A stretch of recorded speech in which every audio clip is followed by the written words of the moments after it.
अगर हम आपको कहें कि एक वॉरशिप अचानक गायब होकर कई सौ किलोमीटर दूर प्रकट हो जाए और अगले ही पल अपनी पुरानी जगह पर वापस आ जाए, तो क्या आपको यकीन होगा? यकीनन आपको यह कोई फिल्मी कहानी लग रही होगी, मगर ये हकीकत है। सन 1943 की, जब यूएस मिलिट्री का एक जहाज न केवल गायब होकर वापस लौटा था, बल्कि उस पर सवार ज्यादातर लोगों ने अपनी जान तक गंवा दी थी, और जो बचे थे उनकी हालत ऐसी थी कि आप अंदाजा भी नहीं लगा सकते। मगर सवाल ये है कि आखिर ऐसा कैसे हो सकता है? आखिर कोई जहाज गायब कैसे हो सकता है? और सबसे बड़ा सवाल ये है कि क्या सच में यूएस मिलिट्री ने टाइम ट्रैवल किया था? आखिर क्या था फिलाडेल्फिया एक्सपेरिमेंट जिसने पूरी दुनिया को चौंका दिया था? यकीन मानिए, यह कहानी बहुत से ट्विस्ट एंड टर्न से भरी हुई है, क्योंकि इस घटना ने कई सवाल खड़े कर दिए कि क्या सच में टाइम ट्रैवल होता है या फिर यह सिर्फ एक सनसनीखेज कल्पना का हिस्सा है। फिलाडेल्फिया एक्सपेरिमेंट, जो आज भी साइंस एंड कॉन्स्पिरेसी थ्योरीज का एक एसोटेरिक चैप्टर है, जो हमें फिजिक्स एंड टाइम के अननोन एस्पेक्ट्स की ओर ले जाता है। क्या है ये पूरा मामला? वो जानने के लिए आपको हमारी वीडियो को एंड तक देखना होगा। चलिए डिटेल में जानते हैं। इस कहानी की शुरुआत होती है मॉरिस के जेसप नाम के एक फेमस यूफोलॉजिस्ट से। जी हाँ, वही यूफोलॉजिस्ट जिन्होंने साल 1955 में the case for the UFO unidentified flying objects नाम की बुक लिखी थी। इसी किताब में उन्होंने बताया था कि एलियन वर्ल्ड से आने वाले यूएफओ आखिर कहां से आते हैं और उनके पीछे एलियंस की कौन सी कहानी छिपी हुई है। यही नहीं, एलियन टेक्नोलॉजी के बारे में डिटेल एनालिसिस करने वाले भी यह पहले इंसान थे। वैसे अगर आप एलियन टेक्नोलॉजी के बारे में डिटेल से समझना चाहते हैं तो आपको एक बार यह बुक जरूर पढ़नी चाहिए। पता है क्यों? ये बुक इतनी ज्यादा एक्यूरेट एंड पॉपुलर है कि यदि आज भी आप इस बुक को पढ़ते हैं तो इसकी डिटेल्ड इंफॉर्मेशन आपको मिल जाएगी। इसके अलावा उन्होंने यूएफओ और एलियंस के पीछे यूनिफाइड फील्ड थ्योरी का इंपॉर्टेंट रूल बताया था, जो आइंस्टाइन की जनरल थ्योरी ऑफ रिलेटिविटी से जुड़ा हुआ है।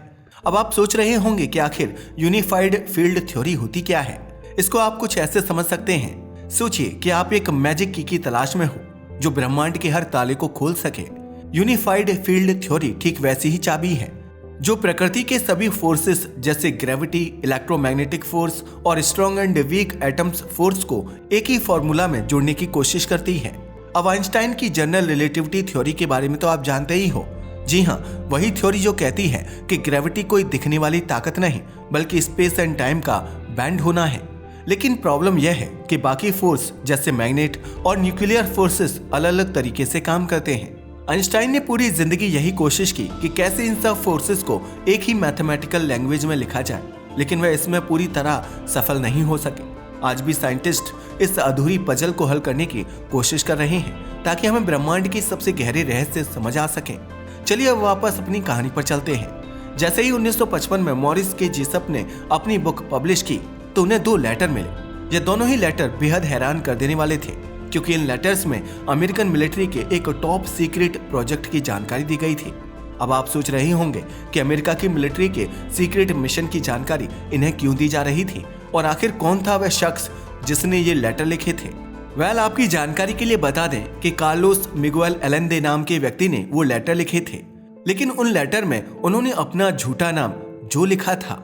मगर अब सवाल यह उठता है कि आखिर वह सीक्रेट मिशन था कौन सा?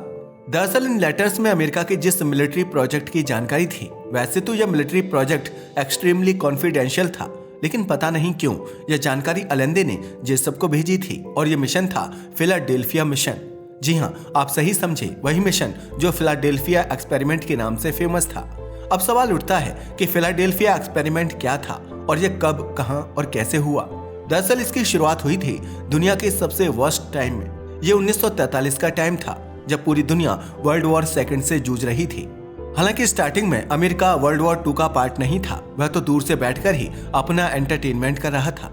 मगर फिर जापान ने अपने ही पैर पर कुल्हाड़ी दे मारी और अटैक कर दिया पर्ल हार्बर पर। बस फिर क्या था, गुस्से में पागल हुआ अमेरिका वर्ल्ड वॉर 2 में कूद पड़ा और फिर क्या हुआ वो तो आप सब जानते ही हैं। जापान ने खुद अपनी आंखों से अपनी तबाही देखी, जिसके बीज उसने खुद ही बोए थे, या फिर यूं कहें कि अपने ही फैलाए रायते में जापान खुद ही गिर पड़ा।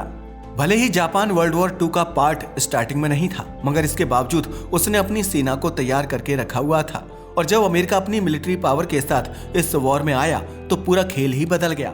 हालांकि एक तरफ जर्मनी के हिटलर तो दूसरी तरफ अमेरिका इस वॉर में कोई भी किसी से कम नहीं था।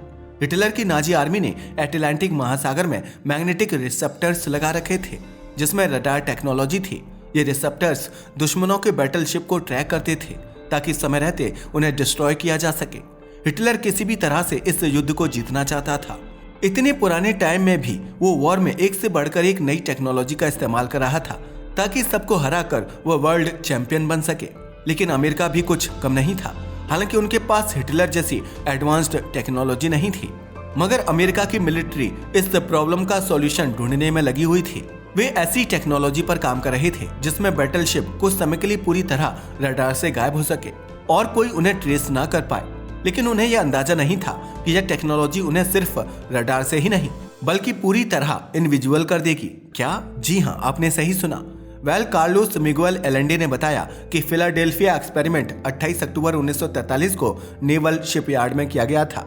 इस प्रयोग में अमेरिकी नेवी शिप यूएसएस एल्ड्रिज को शामिल किया गया था। लेकिन सवाल उठता है कि एलेंडे को इस मिशन के बारे में कैसे पता चला। दरअसल जब यूएसएस एल्ड्रिज पर यह एक्सपेरिमेंट किया जा रहा था तो थोड़ी दूरी पर एक और जहाज खड़ा था जिसका नाम एसएस एंड्रयू फुरसेट था। इस जहाज पर एलेंडे मौजूद थे। इनफैक्ट उनका तो यहाँ तक कहना था कि इस पूरे एक्सपेरिमेंट को अल्बर्ट आइंस्टाइन खुद लीड कर रहे थे और यह यूनिफाइड फील्ड थ्योरी का एक हिस्सा था। इस एक्सपेरिमेंट को सक्सेसफुल करने के लिए यूएसएस एल्ड्रिज पर कॉइल्स और स्पेशल इक्विपमेंट लगाए गए थे ताकि उसमें इलेक्ट्रिक करंट पैदा किया जा सके। मगर फिर अचानक कुछ ऐसा हुआ जिससे सब डर गए। हर कोई यही सोच रहा था कि अब क्या होगा। हमें पता है, अब आप सोच रहे होंगे कि आखिर ऐसा क्या हुआ था वहाँ। थोड़ा सा पेशेंस रखिए। दरअसल जैसे ही इलेक्ट्रिक करंट जनरेट हुआ, यूएसएस एल्ड्रिज के चारों ओर एक ग्रीन फॉग बनने लगा। ये फॉग बेहद डरावना था। कुछ ही पलों में जहाज पूरी तरह गायब हो गया। क्या? मगर सवाल ये है कि जहाज गायब कैसे हो गया? उससे भी बड़ा सवाल ये है कि अगर जहाज गायब हो गया तो गया कहाँ? इसके लिए आपको कुछ रिपोर्ट्स को खंगालना होगा। उनमें से एक रिपोर्ट के मुताबिक यूएसएस एल्ड्रिज गायब तो हुआ था मगर कुछ ही सेकंड्स में नॉरफॉक वर्जीनिया में दिखाई दिया। बट आप जानकर हैरान रह जाएंगे कि यह जहाज अपनी पहली वाली लोकेशन से लगभग 320 किलोमीटर दूर था। क्या? जी हाँ, आपने सही सुना। मगर उससे भी ज्यादा हैरानी की बात तो ये थी कि इसके कुछ ही मिनटों बाद यूएसएस एल्ड्रिज वापस अपनी ओरिजिनल लोकेशन यानी कि फिलाडेल्फिया नेवल शिपयार्ड पर लौट आया। हर कोई हैरान था। हालांकि शिप वापस तो आ गया था मगर यह जहाज पहले जैसा बिल्कुल भी नहीं था क्योंकि जहाज काफी हद तक जल गया था। दरअसल इसमें इलेक्ट्रिसिटी प्रोड्यूस हो रही थी जिससे इसकी हालत बहुत खराब हो चुकी थी। यह नजारा इतना हॉरिबल था कि हर किसी की रूह कांप गई। इसमें मौजूद क्रू मेंबर्स जो इसकी चपेट में आ गए थे, उनमें से कुछ मेंबर्स इलेक्ट्रिक शॉक की वजह से जहाज की दीवारों में चिपक गए थे और बाकी के लोग जहाज से जुड़े हुए दिखाई दे रहे थे। लेकिन सबसे ज्यादा दिल दहला देने वाली बात तो ये थी कि उनके शरीर का बाकी हिस्सा पूरी तरह से गायब हो चुका था और कुछ लोग पानी में बेसुध पड़े हुए थे। सोचकर देखो कितना भयंकर रहा होगा वह मंजर, जहां इतने लोगों में से कुछ ही इंसान जिंदा बचे थे और जिंदा बचने वाले लोगों की हालत भी बहुत खराब थी। इनफैक्ट ज्यादातर लोगों ने तो अपनी याददाश्त ही खो दी थी। बाद में इनमें से कुछ मेंबर्स का कहना था कि मौत तो एक अलग चीज होती है, यहाँ तो मौत से भी भयंकर एक्सपीरियंस जहाज में लोगों ने झेला था। ज्यादातर इंसान अपनी पहली वाली सिचुएशन में नहीं थे। यूएसएस एल्ड्रिज में लोगों की बहुत ही पेनफुल डेथ हुई थी। जो कुछ लोग बचे थे उन्हें भी गंभीर चोटें आईं और उनकी मेमोरी तक डिलीट हो गई। अब आप भी सोच रहे होंगे कि इस एक्सपेरिमेंट का रिजल्ट इतना ज्यादा डेंजरस था तो इसे किया ही क्यों गया। मगर सवाल यह भी है कि क्या अमेरिकन मिलिट्री इस एक्सपेरिमेंट में कामयाब हुई? कार्लोस मिगुएल एलेंडे के लेटर को पढ़ने से ऐसा लगता है कि यह एक्सपेरिमेंट आधा सक्सेसफुल हुआ और आधा फेल, क्योंकि जहाज गायब तो हो गया था मगर जल्द ही वापस भी आ गया, लेकिन उसमें बैठे लोगों की मौत हो गई। वैसे एक बड़ा सवाल यह भी था कि हम कार्लोस की बातों पर विश्वास क्यों करें? क्या पता वह सच बोल रहा हो या फिर झूठ। कुछ ऐसे ही सवाल उस दौर में भी उठाए गए थे। मॉरिस के जेसप ने कार्लोस को लेटर लिखकर सबूत मांगे थे मगर उसने कोई जवाब नहीं दिया। यहाँ तक कि उसने अपने लेटर में अपना जो नाम इस्तेमाल किया था वो भी उसका असली नाम नहीं था। क्या? जी हाँ, तो फिर उसका असली नाम था क्या? असल में उसका असली नाम कार्लोस मिगुएल एलेंडे था। बहुत जांच करने के बावजूद फिलाडेल्फिया एक्सपेरिमेंट पर कोई भी सॉलिड एविडेंस नहीं मिला। कोई सॉलिड प्रूफ न मिलने के कारण इसे झूठा करार दे दिया गया। इनफैक्ट जब अमेरिकी मिलिट्री से इसके बारे में पूछा गया तो उन्होंने भी इस एक्सपेरिमेंट को करने से इनकार कर दिया। इसलिए 1955 के बाद यह कहानी कहीं गुम हो गई और इसका चैप्टर बंद हो गया। मगर इसका ये अंत नहीं था। इससे जुड़ी कई मिस्ट्री बाहर आने वाली थी। हालांकि इसमें 3 दशक लग गए। दरअसल 30 साल बाद इस कहानी में नया मोड़ आया। ये बात है 1984 की, यानी पूरे 30 साल बाद। एक साइंस फिक्शन मूवी आई थी जिसका नाम था फिलाडेल्फिया एक्सपेरिमेंट। इस फिल्म को स्टुअर्ट रेफिल ने डायरेक्ट किया था। यह फिल्म फिर से 1943 की उसी घटना को लोगों के सामने लेकर आई, जैसे कार्लोस अलेंदे ने अपने लेटर में बताया था। इस फिल्म के रिलीज होने के बाद फिलाडेल्फिया एक्सपेरिमेंट का मुद्दा फिर से सुर्खियों में आ गया। और फिर आया 1990 का साल, जब अचानक से एक और विटनेस सामने आया था। दरअसल 1990 में अल बिलिक नाम का एक व्यक्ति सामने आया। उसने दावा किया कि वह फिलाडेल्फिया एक्सपेरिमेंट का हिस्सा था। अल बिलिक ने बताया कि इस मिशन के पीछे यूएस मिलिट्री का असली मकसद जहाज को सिर्फ रडार से गायब करना नहीं था, बल्कि टाइम ट्रैवल करना भी था। उसके अनुसार यह एक टाइम ट्रैवल एक्सपेरिमेंट था जिसमें वह फ्यूचर में 1983 में पहुंच गया था। वैसे अगर अल बिलिक की बात पर यकीन किया जाए तो कार्लोस अलेंदे का दावा भी सच माना जा सकता है। इसका मतलब फिलाडेल्फिया एक्सपेरिमेंट वास्तव में हुआ था और अमेरिका ने टाइम ट्रैवल में सक्सेस भी हासिल कर ली थी। लेकिन अल बिलिक ने इस एक्सपेरिमेंट की ज्यादा जानकारी नहीं दी। उनका कहना था कि यह मिशन अभी भी एक सीक्रेट है। इसका मतलब यह है कि वास्तव में टाइम ट्रैवल हुआ था। अब तक की कहानी सुनकर आपको भी लगने लगा होगा कि फिलाडेल्फिया एक्सपेरिमेंट सच में हुआ था और यह टाइम ट्रैवल से जुड़ा था। मगर ये तो कहानी की वो साइड है जो दिखाई गई है। मगर जैसा कि कहा जाता है, हर सिक्के के 2 पहलू होते हैं। अब आइए इस कहानी के दूसरे पहलू पर नजर डालते हैं। एक्चुअल में 1955 में जब कार्लोस अलेंदे ने मॉरिस की जेसप को लेटर भेजे थे, ठीक उसी समय अमेरिका के नेवल रिसर्च ऑफिस में एक सीक्रेट पैकेज आया था। मगर हैरानी की बात यह थी कि इस पैकेज पर ना तो भेजने वाले का नाम था, ना ही पता। बट जब इसे खोला गया तो इसमें से मॉरिस जेसप की किताब the case for the UFO निकली। लेकिन यह कोई ऑर्डिनरी बुक नहीं थी। इसकी हर लाइन के नीचे ब्लू कलर से कमेंट लिखे गए थे।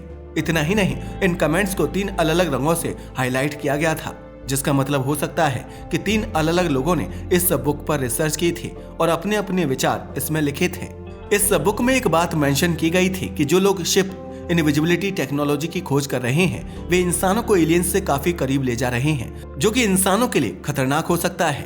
तो कहीं ऐसा तो नहीं कि इस किताब पर 3 अलग अलग एलियन ने रिसर्च की थी और उन्होंने ही इसे हाईलाइट करके ऑफिसर के पास पहुंचाया था।